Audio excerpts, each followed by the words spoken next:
여러분 안녕하십니까? 광주 MBC 뉴스투데이 시작합니다. 먼저 오늘의 주요 뉴스입니다. 한전공대 부지를 결정하기 위한 평가 기준에 지자체의 재정 부담이 주요 항목으로 포함돼 출혈 경쟁이 우려됩니다. 자유한국당이 넉 달여 만에 5.18 진상조사위원을 추천했지만 5월 단체들은 부적격자가 포함됐다며 철회를 요구하고 있습니다. 광주형 일자리 사업을 다시 추진하기 위해서 광주시가 전문 인력을 보강하는 등 전열을 정비했습니다. 건설 노동자 2명이 10층 높이에서 추락해 숨졌습니다. 추락 사고를 방지할 안전장치가 설치돼 있지 않았습니다. 한전공대 유치 경쟁이 자치단체의 재정 부담을 키울 것이라는 우려가 현실화될 가능성이 커졌습니다. 이 후보지 평가 항목을 살펴보면 부지 제공 조건이 한전공대 입지를 결정하는 중요한 요소로 포함되어 있습니다. 첫 소식 이계상 기자입니다. 한전공대 후보지는 광주시와 전라남도의 추천 절차를 거쳐 모두 6곳으로 압축됐습니다. 한전 측은 이들 후보지에 대해서 2단계의 평가 절차를 거칠 예정입니다. 1단계가 입지 여건, 2단계는 경제성 부분을 위주로 진행되는데 산학연 연계성에 대한 배점이 가장 높고 기존 인프라 활용성 등이 그 다음 순서입니다. 1단계 평가를 통해서 후보지는 6곳에서 2곳으로 압축되고 2단계에서는 부지 조성과 관련된 경제성과 지자체의 지원 계획이 최종 선정 여부를 판가름하는 기준이 됩니다.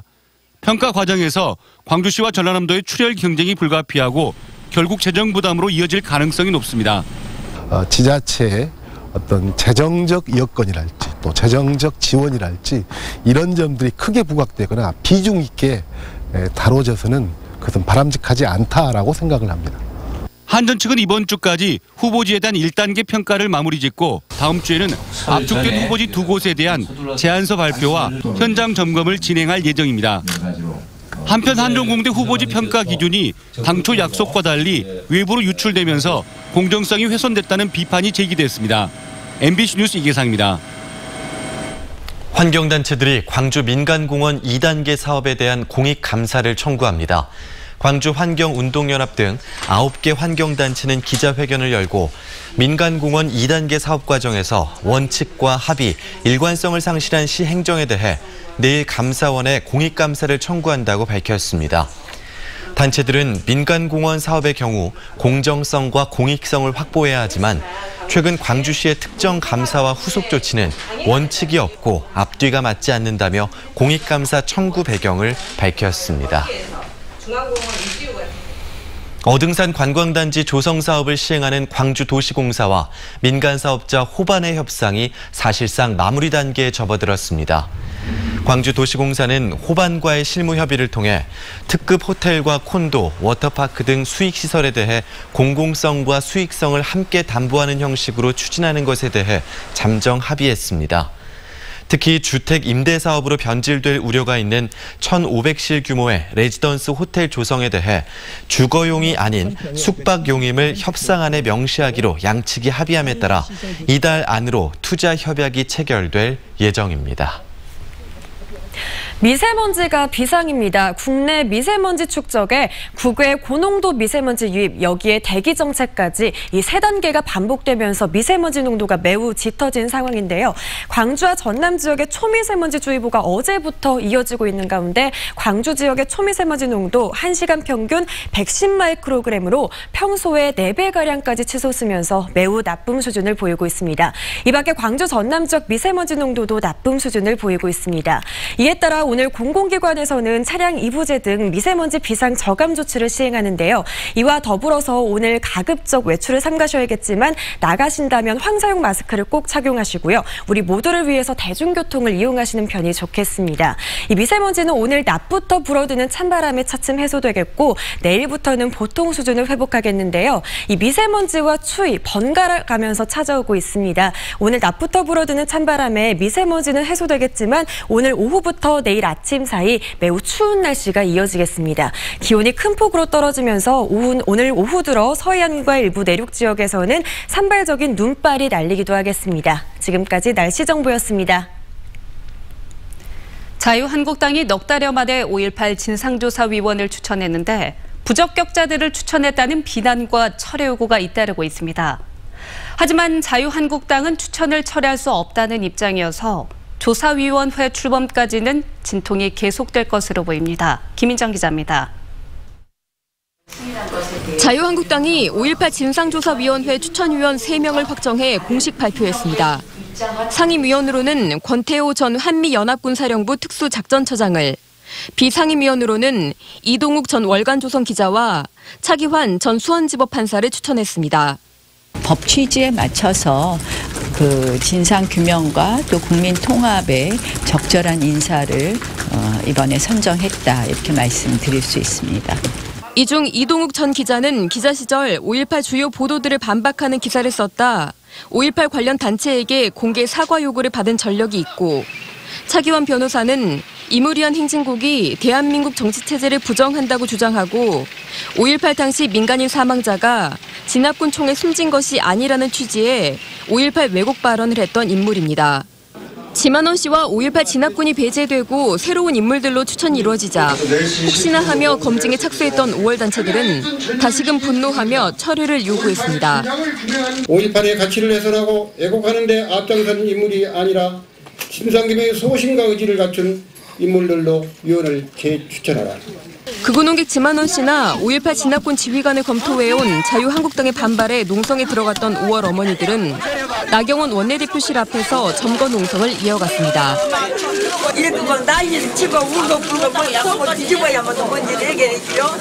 더불어민주당과 민주평화당도 자격 없는 위원 추천을 철회하고 추천권을 반납하라고 한국당을 비난했습니다. 그러나 자유한국당 대변인은 그동안 논란이 되어온 인물들을 배제한 것만으로도 당내 진통이 컸다며 철회가 어렵다고 밝혔습니다. 또 현재 추천한 인물들이 적임자라며 사실상 이 정도가 자유한국당이 꺼낼 수 있는 최선의 카드라고 선을 긋고 있어 5.18 조사위원회 구성을 둘러싼 진통은 계속될 것으로 보입니다. MBC 뉴스 김인정입니다. 금호 타이어노사가 대표이사 선임 문제를 놓고 또다시 대립 국면을 맞고 있습니다. 금호 타이어노조는 더블스타 측에 보낸 문서를 통해 사측이 새로운 대표이사로 선임하겠다는 이대현 전 산업은행 부행장은 제조업 현장 경험이 없을 뿐만 아니라 경영 정상화에도 전혀 도움이 되질 않는다고 지적했습니다. 노조 측은 대표이사 선임이 강행될 경우 강력한 반대를 추진하겠다며 단체 행동 가능성을 예고했습니다. 여기에다 인력 재배치와 휴무일 조정 등을 둘러싼 단체 협상도 접점을 찾지 못하고 있어 노사 대립이 거세질 거라는 우려가 커지고 있습니다. 계획 예방정비로 발전이 중단돼 있는 한빛 3호기에서 이물질인 소형망치가 발견된 사실이 뒤늦게 알려졌습니다. 한빛 원자력본부는 지난 11일 계획 예방정비 중인 한빛 3호기 경납 건물 내부 철판을 전수조사하는 과정에서 내부 철판 10단 부위 콘크리트의 전체 길이 30cm의 소형망치가 발견됐다고 밝혔습니다. 한빛 원자력본부는 이물질인 소형망치를 제거한 후 콘크리트와 내부 철판을 보수할 예정이라며 발전소 운영에는 문제가 없다고 밝혔습니다. 광주시가 광주형 일자리 사업을 다시 추진하기 위해 전열을 정비했습니다. 사업 추진단을 확대 개편하고 2급짜리인 사회연대 일자리 특보까지 신설했는데요. 대통령과 여당의 독려를 받으며 사업 성공을 위해 고삐를 죄기 시작했습니다. 정용욱 기자가 전해드립니다. 광주시가 지자체 가운데 처음으로 노사 상생도시 실현을 선언했습니다. 노동이 존중받고 기업하기 좋은 도시를 만들겠다며 그 첫걸음으로 광주형 일자리 성공을 꼽았습니다. 현대차 투자 유치의 핵심 쟁점인 임단협 유예 기간에 대해 현대차와 노동계가 모두 수용 가능한 방안을 논의 중이라며 추진 동력 확보를 위해 완성차 공장 투자 협상팀을 광주형 일자리 추진 TF로 확대 개편하고 있다고 밝혔습니다. 특히 노동계와 협력 강화 차원에서 4급인 노동협력관과 2급인 사회연대 일자리 특보가 신설돼 시장을 특별 보좌합니다. 2급 특보의 경우 사실상 TF팀을 진두지휘하며 광주형 일자리 성공과 함께 향후 사업의 지속 가능성을 확보하는 역할까지 맡습니다. 특히 광주형 일자리 사업 성공시키는데 또 노사 상생 도시 광주를 만드는 데는 매우 중요한 역할을 할 것입니다. 당정의 독려도 계속됐습니다. 대통령이 새해 들어 2차례나 공식 석상에서 광주형 일자리를 언급한 데 이어 민주당 이해찬 대표도 신년 기자회견에서 이달 말까지 협상이 끝날 것 같다고 시사해 기대감을 높이고 있습니다. 고용 절벽 속에 광주형 일자리가 한국 경제의 체질을 강화하고 경쟁력을 높일 해법으로 다시 주목받고 있습니다. MBC 뉴스 정용욱입니다. 광주 세계수영대회 조직위가 개회식을 포함한 6개 종목 90경기에 대한 입장권을 세뱃돈 대신 설날 선물로 전달하자는 캠페인을 벌이고 있습니다. 이번 캠페인은 민족 최대의 명절인 설을 맞아 수영대회를 귀성객들에게 홍보하고 입장권 판매를 늘리기 위한 것으로 조직위는 입장권 구매 후 배송까지 일주일 이상이 걸리는 만큼 서둘러 구매를 당부했습니다. 광주시 선관위가 오는 3월 13일 실시되는 제2회 전국 동시조합장 선거에 출마할 입후보 예정자를 대상으로 17일 오후 2시 농협중앙회 광주본부에서 입후보 설명회를 개최한다고 밝혔습니다.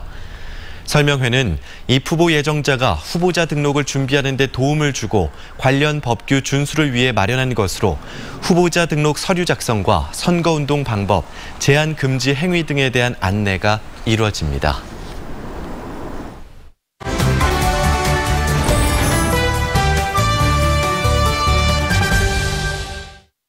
지난해 12월 종합부동산세법을 비롯한 세법 개정안이 국회를 통과했는데요. 이에 따른 후속 시행령 개정안이 지난주에 입법 예고됐습니다. 네, 특별한 사항이 없으면 2월 중 시행될 예정인데요. 어떤 내용이 포함되어 있는지 정진석 경제평론가와 자세히 살펴보도록 하겠습니다. 안녕하십니까? 네, 안녕하세요. 네, 안녕하십니까? 네. 총 21개의 개정안이죠. 크게 네. 봤을 때 눈여겨볼 만한 부분이 어떤 것이 있습니까? 굉장히 많은 부분이 나와서 잘 보셔야 되는데요. 네. 이번에 이제 부동산 세제 정상화를 위해서 주택 임대사업자들과 다주택들에 대한 양도세 비과세 공제를 굉장히 더 철저하게 까다롭게 받게끔 개편이 됐고요. 네. 두 번째로는 이제 저소득 근로자들에 대한 공제 비과세 공제 제한 공제 대상이 좀 한도가 확대됐습니다. 그리고 이제 마지막으로는 이제 특히나 그 우리 피부에 와닿으실 거예요. 월세 세액 공제 한도 같은 것들이 전부 다 한도가 확대 상향돼서 이러한 것들이 아마 전반적으로 납세 편의와 생활 편리를 위해서 항목들이 신설되게 많습니다. 알겠습니다. 그럼 먼저 서민들을 지원하는 세제 혜택이 눈에 띕니다. 어떤 것들이 있을까요? 예, 먼저 이제 근로소득 자녀장학금 150만 원까지 압류 금지가 됐다는 것이 이제 신설된 항목이고요. 네. 요거는 이제 이미 민법이나 국민연금 등에서도 이미 하고 있는 거기 때문에 좀 늦었지만 환영할 만한 일입니다. 그리고 두 번째로는 우리 출산 비용, 산후조리원, 우리 산후조리 하지 않습니까? 네. 이러한 비용들이 전액 공제 한도 대상에 포함이 돼서 앞으로 출산비 같은 경우는 세금 공제 한도에 대상이 확대됐다는 것들. 그리고 또 하나 든다고 하면 우리 이제 생산직 근로자들의 야간 근로수당이 있지 않습니까? 네. 야간 근로수당도 이제 비과세 공제 대상의 항목에 포함이 돼가지고요. 비과세 공제 대상이 늘어났다는 것들. 이 정도로 보시면 될 것 같습니다. 네, 확실히 서민들을 지원하는 네. 부분이 눈에 띄는데요. 부동산 관련 세제 변화에 대해서도 우리 시청자분들이 관심이 높습니다. 그 부분도 네. 좀 짚어주시죠. 이번에 그 다주택자분들하고 주택임대사업자들에 대한 양도세 비과세 조항을 굉장히 강화했습니다. 강화했는데요. 핵심은 결국은 세금 이제 부동산 보유에 대한 명확한 메시지를 던지는 건데요. 네. 일단은 기본적으로 양도세 비과세 조항들 이 최초 옛날에는 우리가 2년 보유만 하면 됐었거든요. 근데 최초 주택을 매입을 하고 나서 2년 보유만 되면 됐었는데 특히나 이제 다주택자분들 임대소득자분들은 자기가 거주하는 집이 양도세 비과세 대상에 포함이 됩니다. 네. 근데 이게 횟수에 관계없이 됐었거든요. 네. 근데 이번 개정안으로 통해서 최초 1회만 됩니다. 앞으로는 본인이 사는 집 한 채를 한 번 사는 거 외에는 두 번, 세 번 이사를 갔을 때 그 집은 양도세 비과세가 안 된다는 얘기랑 똑같은 겁니다. 이러한 것들이 있는데요. 여러 가지 조건들이 있지만은 전체적으로 양도세에 관해서 부부 공동명의랄지 증여라든지 상속이랄지 이런 부분을 총망라해서 이번에 한 거기 때문에 눈여겨보셔야 될 내용이 확실합니다. 알겠습니다. 네. 그리고 또 공시지가가 상향됐다는 거는 어떤 거를 뜻하는 걸까요? 해석하기를 쉽게 하면은 세금이 인상된다는 얘기랑 똑같은 거고요. 어렵게 하면은 여러 가지 의미를 담을 수가 있겠는데요. 먼저 종합부동산세 아실 겁니다. 서울과 일부 지역 부동산이나 고가 부동산들 위주로 해가지고 이제 종합부동산세가 나오는데 공시지가 인상은 전국 단위입니다.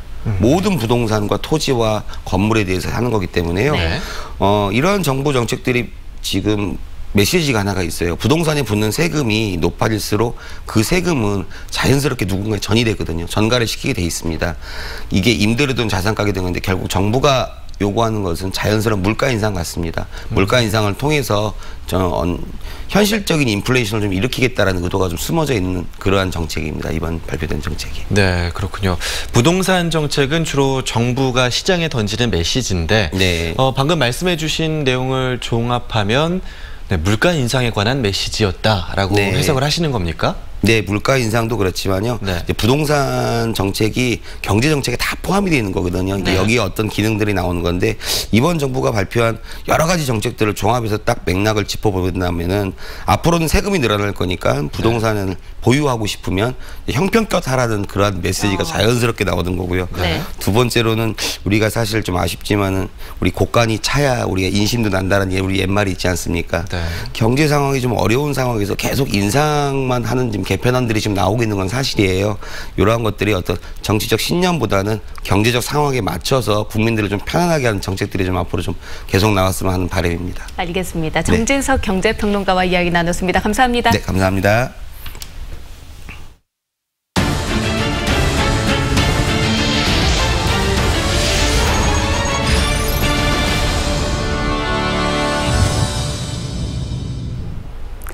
광주의 한 건설 현장에서 철근 구조물을 설치하던 일용직 근로자 2명이 10층 높이에서 추락해 숨졌습니다.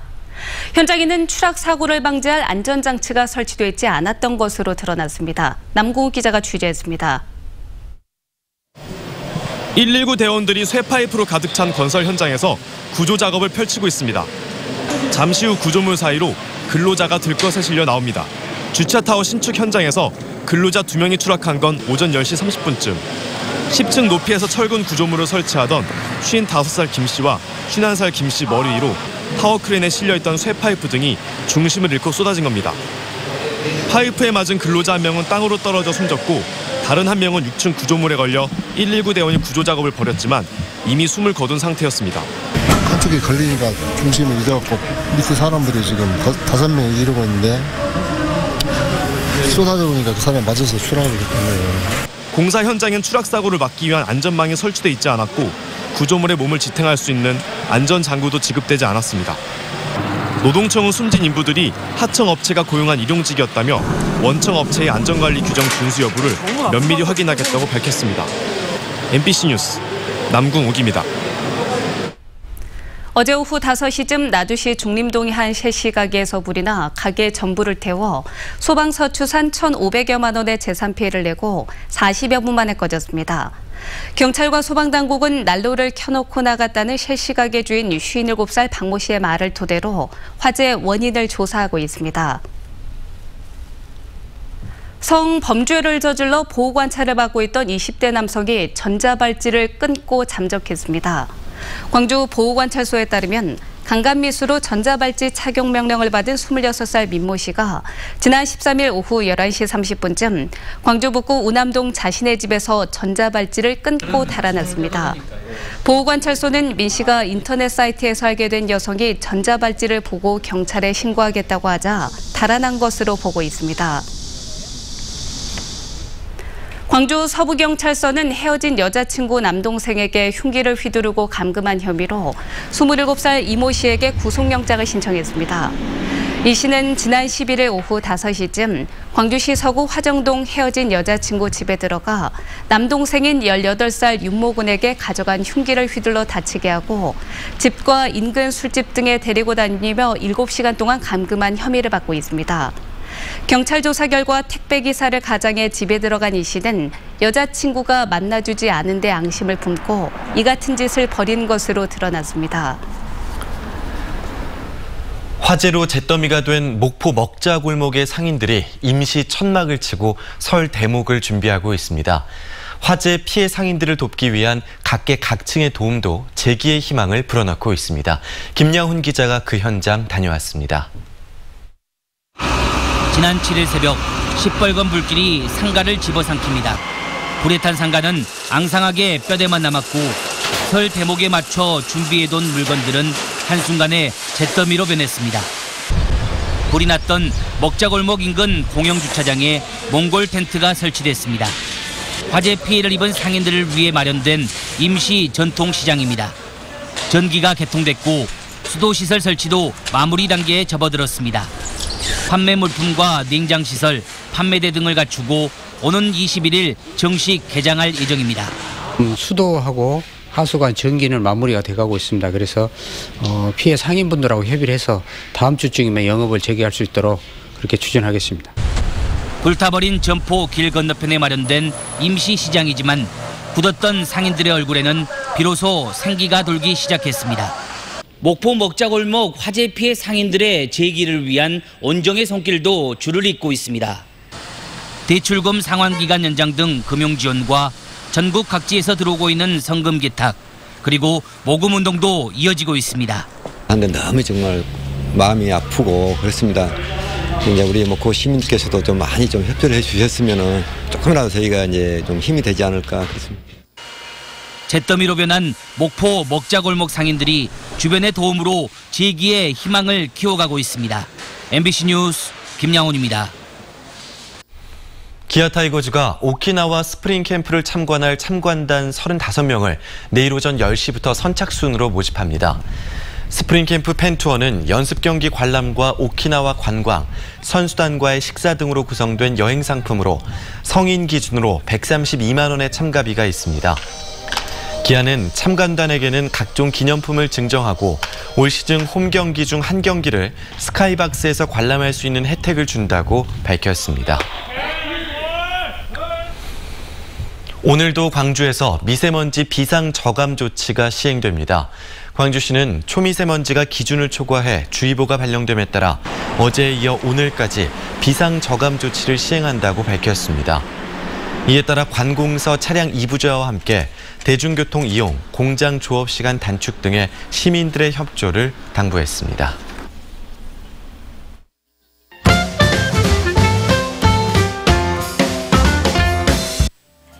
상가 밀집 지역 중 하나인 광주 서구 상무 2동에 도로 한쪽 주차제가 시행됩니다. 교통체증을 해소하고 소방도로를 확보하기 위해서 주민들이 나선 거라고 하는데요.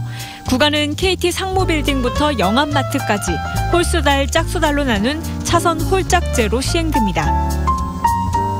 전남대학교에 호남권역 최대 규모의 첨단 동물병원이 새로 들어섭니다. 신축 병원은 연면적 6,000제곱미터의 규모로 지하 1층, 지상 5층에 외래진료와 입원, 수술실과 영상검진구역, 동물의료연구구역 등이 배치되는데요. 올 2월에 착공해서 2011년 말에 완공될 예정입니다. 광주시립국악관현악단의 신인 감독으로 한상일 동국대 현대음악과 교수가 위촉됐습니다. 한상일 교수는 국립국악관현악단 지휘자, 단장을 역임하면서 음악적 안정감이 높다는 평가를 받은 국악계 거장인데요. 광주에서는 시립예술단 공연에서 객원 지휘, 관현악곡, 편곡 등의 인연이 있습니다. 오늘 17일 위촉식 후 본격적인 활동을 할 예정입니다. 민화 소집가 김세종에게 민화 감상법을 들어보는 행사가 이번 주 토요일 국립아시아문화전당에서 열립니다. 김세종 씨는 민화 수집 과정에서 겪었던 경험들과 민화에 관심 갖게 된 동기, 민화 감상법 등을 들려줄 예정인데요. 19일 오후 2시 문화창조원 판타지아 조선 전시관에서 참여할 수 있습니다.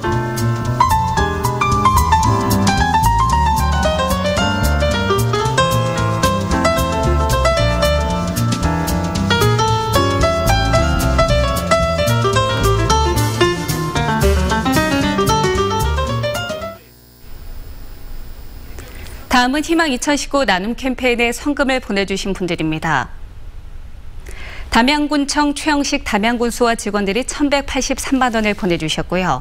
광주동구 지원이동 방위협의회에서 30만 원, 지원이동 동강회에서 30만 원, 대명아파트 경로당에서 5만 원을, 대명아파트 입주민들이 10만 원을 보내주셨고요. 선동 교동마을 주민들이 30만 원, 진화 하이빌 2차 아파트 20만 원, 동산타워 경로단에서 10만 원을 기탁하셨습니다. 담양군 고서면 원등 3구 주민들이 40만 원, 용대마을에서 5만 원, 월곡마을 11만 원, 증안마을 11만 5천 원, 월전마을 9만 5천 원을 보내주셨고요. 운교마을에서 11만 5천 원, 교산 2구에서 20만 원, 백동 10리에서 10만 원, 지침 4리에서 30만 원, 가산 1리에서 22만 5천 원을 보내주셨습니다. 다음은 장성군 동화면 월산 4리에서 11만 원, 영천 3동에서 15만 원, 성산 5리에서 10만 원, 삼가 1동에서 15만 원을 보내주셨고요.